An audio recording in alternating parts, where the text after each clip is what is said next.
अस्सलाम वालेकुम। दुनिया का सबसे ज़्यादा मुस्लिम आबादी वाला कंट्री जो बहुत से जजीरों में फैला हुआ है। आज़ाद तो हमारे मुल्क के साथ हुआ, लेकिन तरक्की में हमसे बहुत आगे जा चुका है। जी हाँ, आज हम सैर करने जा रहे हैं इंडोनेशिया की। इस मुल्क ने कैसे इतनी तरक्की की, यहाँ लोगों की ज़िंदगी कैसी है, इस मुल्क में जाते ही आप कैसे करोड़पति बन सकते हैं, कैसे ये मुल्क दुनिया की 16वीं मजबूत तरीन मईशत बन गया, कायद-ए-आज़म मोहम्मद अली जिन्ना की वजह से कैसे ये मुल्क आज़ाद हुआ, इस मुल्क में कैसे जा सकते हैं, ये सब कुछ जानेंगे आज की इस वीडियो में। चलें अब निकलते हैं इंडोनेशिया के एक शानदार सफ़र पर। इस कंट्री का ऑफिशियल नाम रिपब्लिक ऑफ इंडोनेशिया है। इंडोनेशिया की कुल आबादी 28 करोड़ 34 लाख के करीब है, जो आबादी के लिहाज से दुनिया के चौथे नंबर पर आता है। इंडोनेशिया का कुल रकबा 19 लाख मुरब्बा किलोमीटर है, जो 17,000 जजीरों पर मुश्तमिल है। रकबे के लिहाज से ये दुनिया के 14वें नंबर पर आता है। इस मुल्क को बहरुल काहिल और बहीरा हिंद के साहिल भी लगते हैं। इंडोनेशिया का ज़मीनी बॉर्डर सिर्फ 3 ममालिक से लगता है, जिनमें मलेशिया, पापुआ न्यू गिनी और तिमोर लेस्टे शामिल हैं, जबकि समुद्री बॉर्डर पर Australia, India, Singapore, Palau, Philippine, Thailand और वियतनाम शामिल हैं। इंडोनेशिया बहुत खूबसूरत और दुनिया का सबसे ज़्यादा मुस्लिम आबादी वाला मुल्क है। इंडोनेशिया में 87% मुस्लिम, 10% मसीही, 1.7% हिंदू, 0.7% बुद्धिज़्म और बाकी दूसरे मज़ाहब के लोग आबाद हैं। इंडोनेशिया मुख्तलिफ नस्ली गिरोहों और सकाफ़तों का घर है। इस मुल्क की सरकारी ज़ुबान भाषा इंडोनेशिया है, लेकिन इसके अलावा 700 से ज़्यादा मकामी ज़ुबानें भी बोली जाती हैं। यहाँ के लोग अपनी रवायती रक्स, मौसीकी और फ़नून लतीफ़ा के लिए फ़ेमस हैं। इंडोनेशिया दुनिया के तरक्की पजीर ममालिक में आता है, लेकिन अब इसकी मईशत तेज़ी से तरक्की कर रही है। ये दुनिया की उभरती हुई मार्केट में से एक है, जबकि इस मुल्क के बारे में लोग बहुत कम जानते हैं। दोस्तों, क्या आप जानते हैं इस मुल्क की मईशत और लोगों की इनकम पाकिस्तान से 3 गुना ज़्यादा है। इंडोनेशिया की जीडीपी 1.36 ट्रिलियन डॉलर है, जो दुनिया की 16वीं मजबूत तरीन मईशत है। मतलब मलेशिया, दुबई और यहाँ तक कि सऊदी अरेबिया से भी बड़ी मईशत इंडोनेशिया की है। और जीडीपी के लिहाज से यहाँ के लोगों की सालाना आमदनी 4,800 डॉलर है, और ये आमदनी इंडिया, पाकिस्तान और मलेशिया से भी ज़्यादा है। इंडोनेशिया में महंगाई की शरह सिर्फ 4 से 5% है, जबकि पाकिस्तान में महंगाई की शरह 12% और इंडिया में 8% है। इस मुल्क में इस्तेमाल होने वाली करेंसी इंडोनेशियन रुपया है, जो बाकी ममालिक की निस्बत बहुत कमज़ोर है। पाकिस्तानी 1 रुपया इंडोनेशियन 58 रुपये के बराबर, जबकि इंडियन 1 रुपया इंडोनेशियन 188 रुपये के बराबर है। मतलब आप अगर पाकिस्तान से सिर्फ 2 लाख रुपए लेके जाएंगे तो इंडोनेशिया में जाते ही आप करोड़पति बन जाएंगे। वैसे आज के दौर में करोड़पति बनने का सबसे आसान तरीका यही है। दोस्तों, इंडोनेशिया के लोग बहुत मेहनती होते हैं और इस मुल्क की तरक्की का राज भी यही है। एक ज़माने में ये मुल्क गरीब ममालिक में आता था, लेकिन आज ये दुनिया की 16वीं बड़ी मईशत रखता है। आप सोच रहे होंगे कि ये मुल्क बहुत सालों से आज़ाद होगा, शायद इसी वजह से इतनी तरक्की कर चुका है, जबकि ऐसा नहीं है। पाकिस्तान से ठीक 2 साल पहले 17 अगस्त 1945 को आज़ादी हासिल हुई, जबकि इससे पहले इंडोनेशिया भी बरसगीर की तरह गुलामी की ज़िंदगी गुजार रहा था। 16वीं सदी ईस्वी में पुर्तगाली मसाले खरीदने के बहाने आए और इस जगह पर कब्जा कर लिया। 17वीं सदी ईस्वी में बरतानिया काबज़ हो गया। कुछ अरसा नीदरलैंड ने भी इस पर अपना कब्जा रखा, लेकिन दूसरी जंग अजीम ख़त्म होने के बाद इसको आज़ादी मिली। दोस्तों, क्या आप जानते हैं कि सबसे पहले कायद-ए-आज़म मोहम्मद अली जिन्ना ने इनकी आज़ादी का खैर मकदम किया। दोस्तों, इंडोनेशिया की आज़ादी में कायद-ए-आज़म मोहम्मद अली जिन्ना का भी बहुत अहम किरदार है। 1945 में इंडोनेशिया में आज़ादी की तहरीक ने जब जोर पकड़ा, तो कायद-ए-आज़म मोहम्मद अली जिन्ना ने ब्रिटिश इंडियन आर्मी में 600 मुसलमान सिपाहियों की हौसला अफजाई की कि वो ब्रिटिश इंडियन आर्मी को छोड़कर इंडोनेशिया चले जाएं और इंडोनेशिया की नीदरलैंड से आज़ादी की जंग में हिस्सा लें। 600 मुसलमान सिपाही इंडोनेशिया चले गए और आज़ादी हासिल करते हुए इनमें से 500 शहीद हो गए।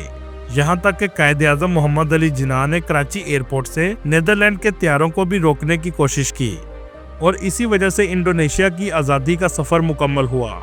1995 में इंडोनेशिया में जब आज़ादी की गोल्डन जुबली की तकरीब मुनक्कद हुई तो शहीद होने वाले बरसगीर के मुसलमानों और कायदे आज़म मोहम्मद अली जिन्नाह को एदिपुरा का आला तरीन एजाज़ भी दिया गया, जो इंडोनेशिया का सबसे बड़ा एजाज़ है। पाकिस्तान के आज़ाद होने के बाद इंडोनेशिया के सदर ने सबसे पहले पाकिस्तान का दौरा किया। उस वक्त इंडोनेशिया के सदर सुकारानो थे, जिन्होंने 1949 में पाकिस्तान का दौरा किया। इंडोनेशिया की मईशत का दारोमदार ज़राअत, जिसमें खास तौर पर पाम ऑयल है, और ये मुल्क पाम ऑयल की पैदावार के लिहाज से दुनिया का सबसे बड़ा मुल्क है। इसके अलावा 40% मईशत का हिस्सा सनती शोबों पर मुश्तमिल है, जिसमें तेल, गैस, टेक्सटाइल और कानकुनी शामिल हैं। इसके अलावा टूरिज्म इंडस्ट्री भी इस मुल्क की मईशत को अहम सहारा देती है, जिसमें बाली जैसे मकामात पूरी दुनिया की तवज्जो का मरकज़ हैं। इंडोनेशिया का दारुल हुकूमत जकार्ता है, जो मुल्क का सबसे बड़ा और आबादी वाला शहर है। ये दुनिया के सबसे गुंजान आबाद शहरों में से एक है, जिसकी कुल आबादी 1 करोड़ से भी ज्यादा है। जकार्ता बहुत जदीद और तरक्की याफ्ता शहर है। पूरे शहर में आपको बुलंदो बाला इमारतें देखने को मिलेंगी। जकार्ता का पुराना नाम सुआंदा कैलापा था, जो एक ज़माने में छोटा सा माहीगीर गांव था, लेकिन आज ये तरक्कियों की बुलंदियों पर है। इंडोनेशिया की आज़ादी के बाद 1949 में इसका नाम जकार्ता रखा गया। इस शहर का दर्जा हरारत सारा साल 25 से 35 सेंटीग्रेड रहता है। इंडोनेशिया में इंडियन बड़ी तादाद में आबाद हैं। एक रिपोर्ट के मुताबिक 1 लाख से 1,20,000 के दरमियान रहते हैं, जबकि पाकिस्तानियों की तादाद 10,000 के करीब है, जो ज़्यादातर जकार्ता में रहते हैं, जबकि इंडियन ज़्यादा बाली में रहते हैं। कुछ पाकिस्तानियों ने शादी करके इंडोनेशियन नेशनैलिटी भी ली है, लेकिन इस पे मसला ये है कि आप दोहरी नेशनैलिटी नहीं रख सकते। आपको एक मुल्क की नेशनैलिटी छोड़नी पड़ेगी।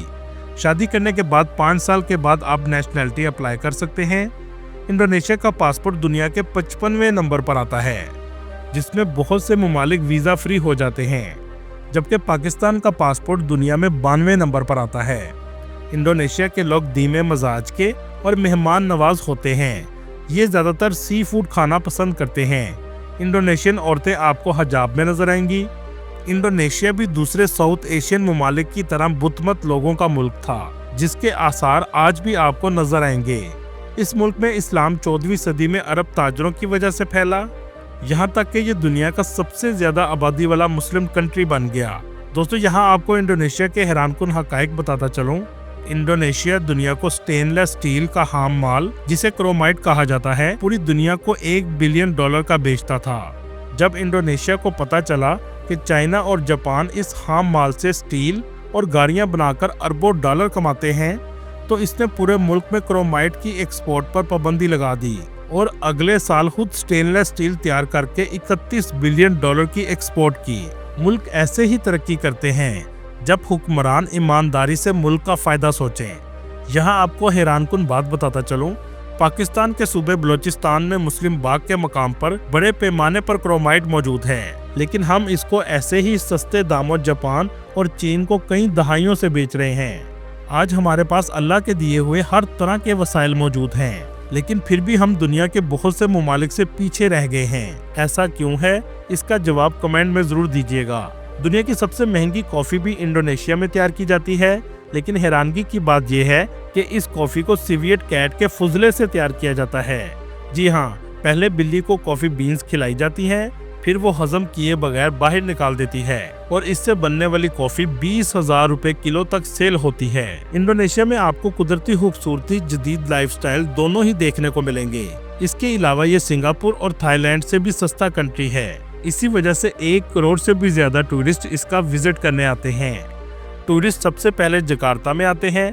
पाकिस्तान से आपको जकार्ता की फ्लाइट 2,25,000 में मिल जाएगी, जो आपको 9 से 10 घंटे में जकार्ता पहुंचा देगी। पाकिस्तान से वीज़ा आप ऑनलाइन अप्लाई कर सकते हैं, जो $120 के करीब है। 4 से 5 दिन में वीज़ा लगकर आ जाता है। ये है जकार्ता का खूबसूरत एयरपोर्ट, जो बहुत जदीद बनाया गया है। इसे देखने के बाद आपको अंदाजा हो जाएगा कि जकार्ता कितना जदीद है। बस या टैक्सी से आप शहर के मरकज में पहुंच जाएंगे। इस शहर में एक वक्त का खाना आपको 22,000 इंडोनेशियन रुपए का मिलेगा, जो पाकिस्तानी 360 रुपए के बराबर है, और ये बाकी ममालिक की निस्बत बहुत सस्ता है। इस सिटी में एक नेशनल मॉन्यूमेंट मौजूद है, जो शहीदों की याद में बनाया गया है। अगर आप शॉपिंग करना पसंद करते हैं तो आप जकार्ता के डाउनटाउन में जा सकते हैं। दुनिया के तमाम बड़े ब्रांड्स आपको यहाँ देखने को मिलेंगे।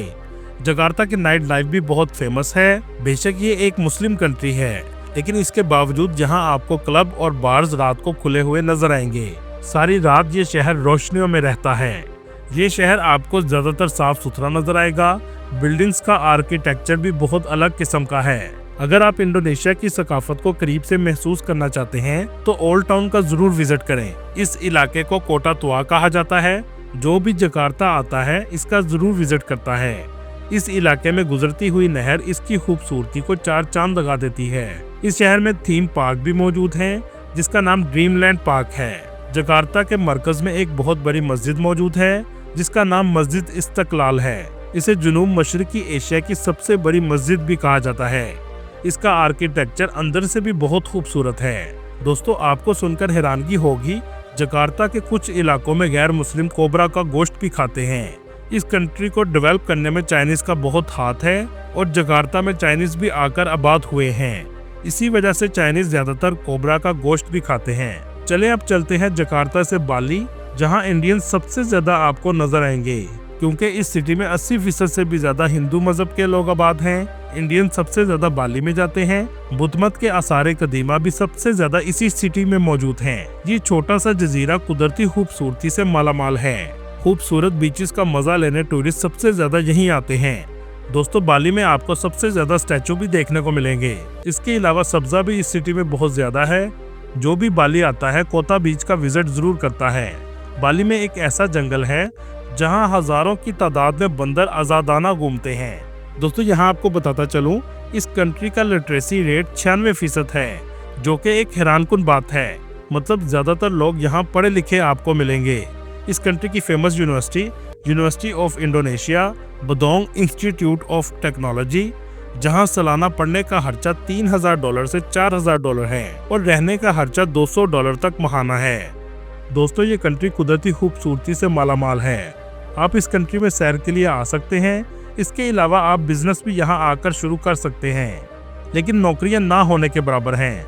इसकी सबसे बड़ी वजह यह है कि गवर्नमेंट ने इस चीज़ पर पाबंदी लगाई है कि नौकरी सबसे पहले इंडोनेशियन को दी जाएगी, इसके बाद गैर मुल्कियों को नौकरी दी जाएगी। दोस्तों, ये थी आज की हमारी इन्फॉर्मेटिव और दिलचस्प वीडियो। आपको वीडियो कैसे लगी कमेंट में ज़रूर बताइएगा और नया अपने दोस्तों से गुजारिश है हमारे चैनल को सब्सक्राइब और लाइक ज़रूर कीजिएगा। अगली वीडियो तक अल्लाह हाफिज़।